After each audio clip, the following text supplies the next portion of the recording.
sot në këtë vazë, inshallah ta'ala, do të inkuadrohemi në pejgamberin sallallahu alaihi wasallam, duke e parë në këndvështrimin që ka qenë shembulli i thjeshtësisë.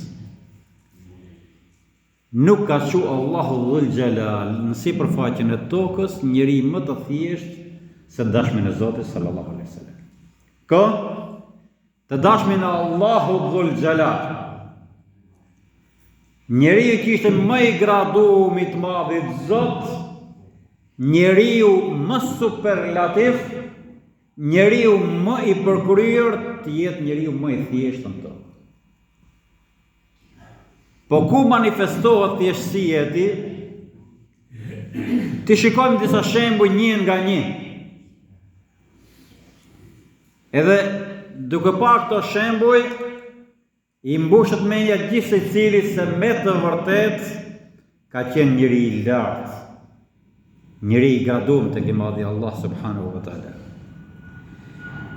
Ja Rasulullah, unë gjitëm mbi 7 katë qiell, mbi Sidratul Muntaha, mbi Lauhi Mahfuz, edhe u ktheva në tokë me një thjeshtësi shumë të madhe, duke mjel edhe delet, qepje sandalle, haj ushqim me njerëzit më të varfër. Pse vallë kjo? Sepse të mëdhenjt sa më shumë të lartësohen, aq më modest bëhen. Sa më shumë të lartësohen, aq më të thjesht e paraqesin vetën. Aq më të thjesht bëhen. Kurse të vegjëlit, sa më shumë pasurohen edhe ngrihen pozit, aq më shumë mendje mëdhej bën. Kjo është njësia matëse e një njeriu të lartë me një njeri të vogël. Njerëzit të thjesht, ata që u ngjitën deri në qiell, u takun me Allahun Dhul Gjelal, që i madhi Zot kërkujt nuk ja kishte dhënë këtë mundësi, vetëm Muhammed Mustafa sallallahu alaihi wasallam kthehej në tokë, qepte sandale, mjelte delet, hante bukë me të varfrit. Kaq më thjeshtësi. Pse? Sepse kjo tregon që ishte njëri shumë i lartë. Ja Rasulullah, dole me shokët dhe vendosët bashkërisht që të gatuanit. Vendosët të therrën në një dele, dhe njëri nga shokët tha unë do të merr me delen, do të therr delen. I diti tha unë do të arrijep delen. I treti tha unë do të zgjidh, ta përgatiti delen. Dhe ti ja Rasulullah the, unë po dal të mbledh shkarpa, të mbledh drum.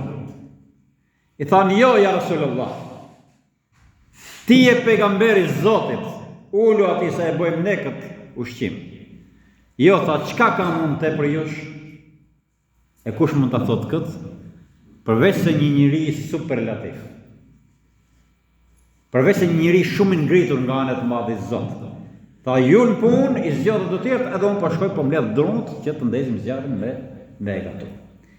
Pse vallë? Sepse të mëdhenjt se pranojnë që të dallohen nga të tjerët. Njeriu i madh, jo mendje i madh, por njeriu i madh i lartë, nuk e pranon asesi të bëjë dallim nga të tjerët. Ja Rasulullah, në dorën tënde dorëzoi pasuni e madhe, i gjithë zekiatit dorëzoi në duart e Muhamedit alayhis salam dhe e çonin tek Beitul Mal, tek shtëpia e Tubimit të zekiatit. Kaq pasuni kisha atje sa që ishin depë pa fund me zekiatin e muslimanëve. Ati, ja Rasulullah, shtrëngoi rripin nga unësia. Sa herë ka dali dashme Zotit me shokët e vet se nuk kishin çat hanin në shtëpi dhe ju kishte ndodhur që 3 ditë e net të mos ndizej zjarri në shtëpinë e tyre për me gatuar. Ki ishe ti, ja Rasulullah. Ki ishe ti, ja Muhammed Mustafa sallallahu alaihi wasallam. Sot, ata që të bojnë zekiat, e kemi thonë ne, po të më thonë taksa që e thonë sot këtu, me këtë gjuhën tjetër, taksat e popullit. A mund paramendohet një kryetar shteti, një udhëheqës shteti, një kryeministër shteti të jetojë varfër duke pas gjithë të taksa? Jo. Këto taksa, Zoti e din se ku përfundojnë. Nuk kemi pa kryeministër, president, deputet, drejtor, pa marrë drejtë më i thjeshti, që t'jedhi varfër. Pa sytë, sot nuk nga kanë. Bëjni një dallim me udhëheqësit e sotshëm me udhëheqësin Muhammed a.s. Sa i përpost që ishte pejgamberit madhit Zot, ishte edhe drejtuesi i shtetit. Që këto kryeministra, këtë punë të i drejtonte Muhamedi a.s. Kishte çelësat e Beitul Malit, çelësat e magazinave, të zakiatit muslimanëve, dhe ai shtrëngonte rrypin nga të untit, nga kequshqyrja, nga paushqyrja. Siç thash pra që kishte 3 ditë net që nuk ndizë zjarr në shtëpinë e tij. Jo shtëpi, jo, në kasollën e tij. Janë shumë histori ku Muhamedi a.s. dilte në rrugë nga unësoja. Dol një në rrugë dhe mas 5 minutash vjen edhe Abu Bekri. Pse ke dalë Abu Bekri? Tha, unë atje Rasulullah. Pas pak po vjen Omeri. Pse ke dalë Omer? Unë atje Rasulullah. Othmani, Ali. Kret dilin nga shtëpia e vet se nuk ishin çat hanin. Pejgamberi selam i merr pastaj hajde shkojmë te filani se elhamdulillah i ka dhënë Allahu pasuni. Ashtë për atyre që jep zakat, hajde të shkoj. Ndoshta ka diçka për ta. Sa herë argumentohet që pejgamberi alayhis salam e kemi treguar një histori, nuk po e ritregojmë atë një herë. Që i vdiqën 2 fëmijë duke pasur si babai i tij theri delin që priste pejgamberin alayhis salam. Historia është rëndësishme dhe të rëndësishme. Por unë do të ta lidh me këtë që vinin në radhë sahabët e pejgamberit alayhis salam, kush ta ftoi pejgamberin alayhis salam për drek apo për dak. Pse? Se shikonin që vuante për bukë. Ai që shkoi mbi shtatratësi. Ai që kishte çelësat e Beitul Malit, shtëpisë së zakiatit. Kjo tregon se sa i lartë ishte Muhammed Mustafa alayhis salam. Çfarë morali kishte ai? Sa i thjeshtë ishte ai. Që nuk e pranonte haramin as sa një dharra, sa një zarra që i themi.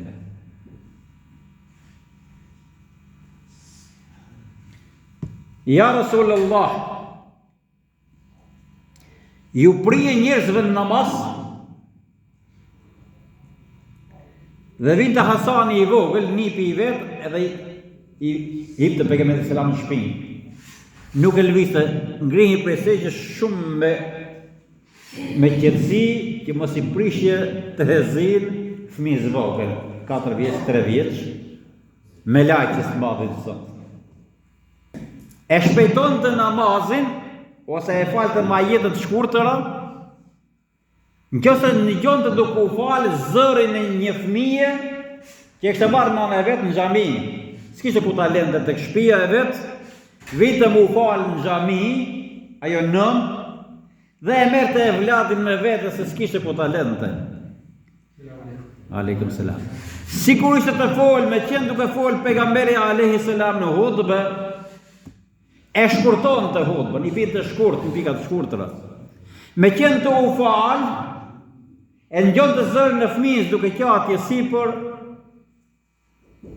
kapte ajete shumë të shkurtëra, me qëllim që ajo nanë mos mërzitet, ta marrë në dorë e vladin e vet. E kush mund ta bëjë këtë përveç se një njeri shumë i madh? Një njeri shumë i ngritur moralisht. Një njeri që sot se ka mos i përfaqe e tokës.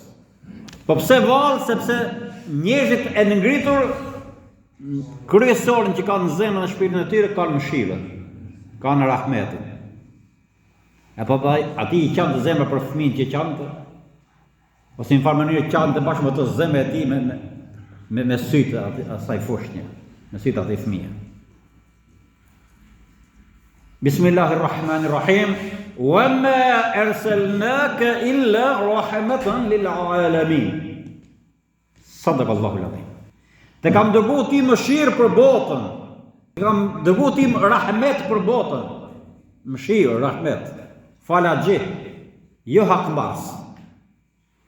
E pra mëshira manifestohet në çdo sjellje të dashurit Allah subhanahu wa taala, të Muhammed Mustafas, paqja dhe bekimi të madh të Allah qofshin përmbi të. Kurani i shenjtë na e bën me dije se çdo pejgamber ka pas edhe një zanat. Po pse vallë, çka i duhi zanati atij?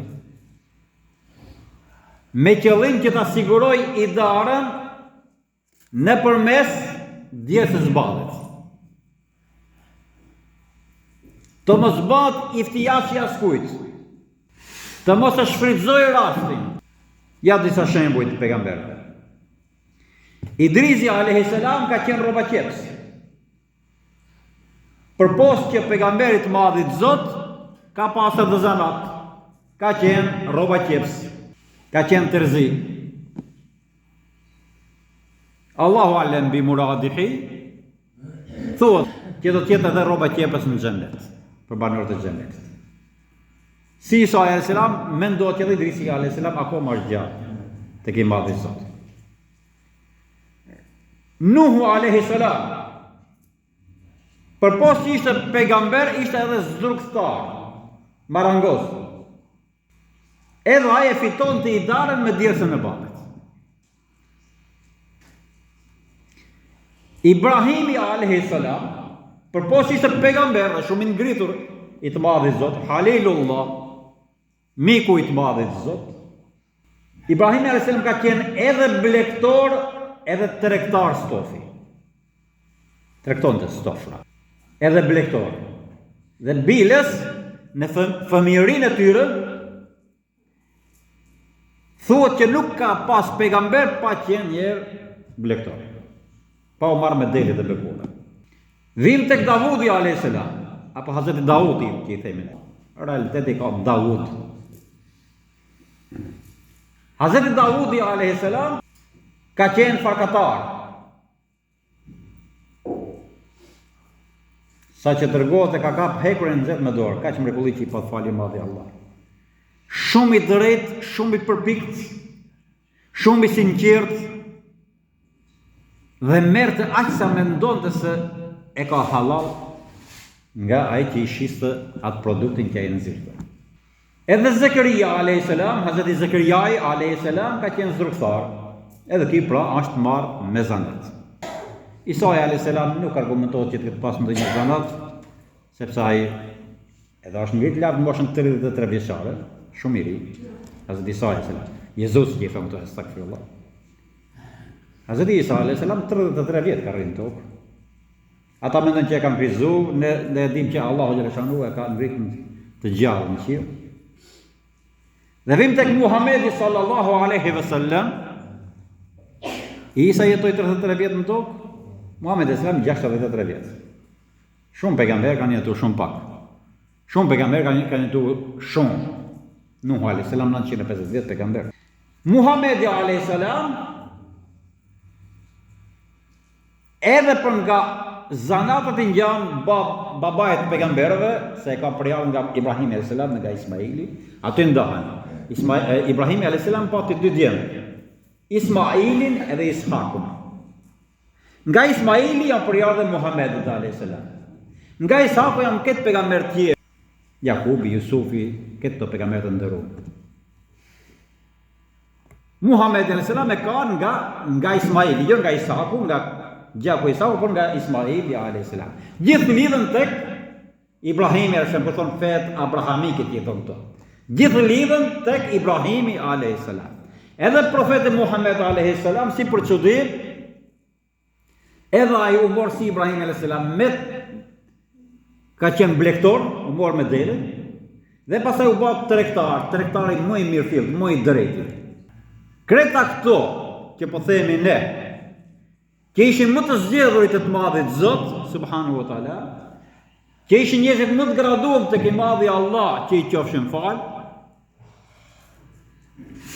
nuk e kishin absolutisht shenjën e minimalësisë, Përkundrazi silleshin në mënyrën më të thjeshtë me popullin.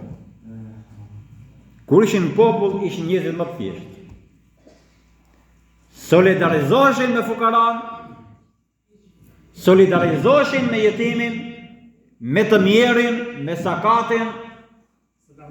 Dhe secili, domethënë, jetonte në atë mënyrën e vetë të jetuarit, jetonte me djersën e ballit, pra si që thash, duke siguru i darën e vetë me halallëkun më të madh. Prandaj këto pejgamber janë të zgjedhur nga ana e Madhit Zot, subhanahu wa taala. Prandaj këto pejgamber kanë vlera të jashtëzakonshme tek njerëzia. Sepse shquheshin me thjeshtësinë e tyre.